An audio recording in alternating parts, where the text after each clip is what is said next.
తల్లికి వందనం డబ్బు విడుదలకు ముహూర్తం ఫిక్స్. డబ్బులు అకౌంట్లోకి పడేది ఆ రోజే. ఆంధ్రప్రదేశ్ కూటమి ప్రభుత్వం ప్రతిష్టాత్మకంగా అమలు చేస్తున్న తల్లికి వందనం పథకానికి సంబంధించి కీలక అప్డేట్ వచ్చేసింది. గత ప్రభుత్వంలోని అమ్మఒడి పథకంలో మార్పు చేస్తూ ఈ పథకం కింద రెండో ఏడాది నిధులను విడుదల చేయడానికి ప్రభుత్వం ముహూర్తం ఖరారు చేసింది.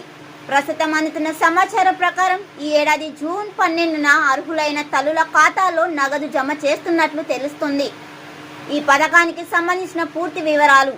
రాష్ట్ర వ్యాప్తంగా సుమారు 78 లక్షల మంది విద్యార్థుల వివరాలను విద్యాశాఖ సేకరించింది. ఈ వివరాలను సచివాలయ ద్వారా క్షేత్రస్థాయిలో అధికారులు తనిఖీ చేస్తున్నారు. ఈ వెరిఫికేషన్ ప్రక్రియ మరో 2 నుండి 3 వారాల్లో పూర్తి కానుంది. ఆ తర్వాతే తుది అర్హుల జాబితాను ప్రభుత్వం విడుదల చేస్తుంది. ఈ ఏడాది కూడా ప్రతి లబ్ధిదారుల ఖాతాల్లో 13,000 జమ చేస్తున్నారని సమాచారం. తల్లికి వందనం లబ్ధిదారులు తమ ఆధార్ కార్డును బ్యాంక్ ఖాతా లింక్ అయి ఈకేవైసీ అయి ఉందో లేదో ముందే సర్చ్ చేసుకోండి. దీనివల్ల నగదు జమ సమయంలో ఎటువంటి సాంకేతిక ఇబ్బందులు తలెత్తాయి. తల్లికి వందనం డబ్బు విడుదల ముహూర్తం ఫిక్స్ పై మీ అభిప్రాయాన్ని కామెంట్స్ రూపంలో తెలియజేయండి.